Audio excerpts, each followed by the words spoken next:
নাবিল বাস এবং Honda motorcycle. বাসটা এসে মোটরসাইকেলটাকে মেরে দিয়েছে, একজন নিহত এখানে হয়েছে, 2 জন রংপুর হাসপাতালে আছে। এটা হলো দুর্ঘটনা সকাল 9টায়। যিনি মারা গেছে তার বাড়ি হলো দলগ্রাম জিবারাট।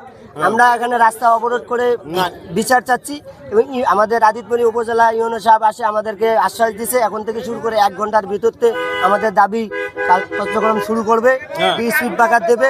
আর এখানে ট্রাফিক আইন, এখানে যাতে আর কোনোদিন ট্রাফিক বসে না, ট্রাফিকের কারণে এখানে অনেক দুর্ঘটনা ঘটে, এটা স্যারকে জানাইছি, এটাও স্যার মেনে নিছে বলে এখানে কোনোদিন ট্রাফিক বসবে না, ট্রাফিক অন্য কোথাও বসবে। আর এখানে আমরা চাই এখন একটা ট্রাফিক বক্স করতে, যাতে দুর্ঘটনার মুখে পড়তে না, সব সময় জানে বলে এখানে একটা ট্রাফিক বক্স আছে।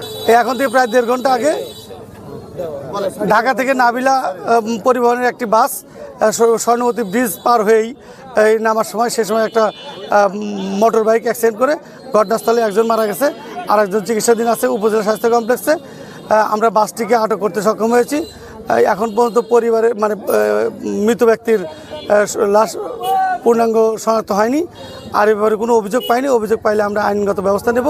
আমাদের এখানে প্রতিনিয়ত ট্রাফিক ব্যবস্থা আছে, সবসময় ট্রাফিক থাকে। তো যাই হোক, ট্রাফিক তো সব গাড়িতে দাঁড়ায় না, আর এটার মোড় আমরা যথাযথ কর্তৃপক্ষের সাথে ব্যবস্থা কথা বলে আমরা পরবর্তী যেটা করা যায় সেটা করার চেষ্টা করবো ইনশাল্লাহ। পাটগ্রাম থেকে রংপুর পর্যন্ত 4 লেনের রাস্তা চাই। গত 20 দিন আগে এখানে রাত 1টা থেকে 1:30টার ঘটিকায় আমরা রাত্রিকালীন ক্রিকেট চলতেছিল এই এলাকার পাশেই। সেই অবস্থায় এখানে আপনাদের একজন সাংবাদিক, তিনি মোটরসাইকেল করে আপনার নামরি থেকে লালমনিরহাট যাইতেছিল, ওনার বাসা লালমনিরহাট।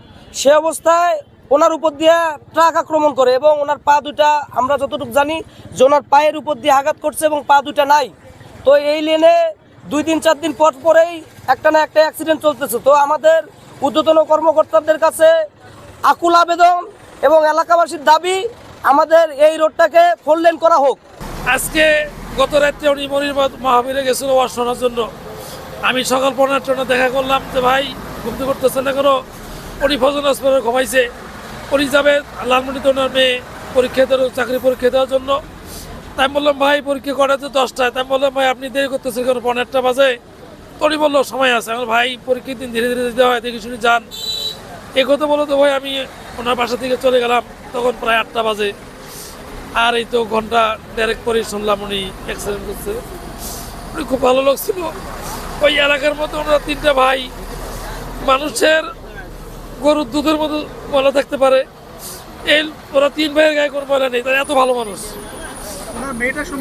ওনার ভাতিজি হয়, ওনার ভাতিজি বর্তমানে, উনি ভাতিজিও মারা গেছে সম্ভবত।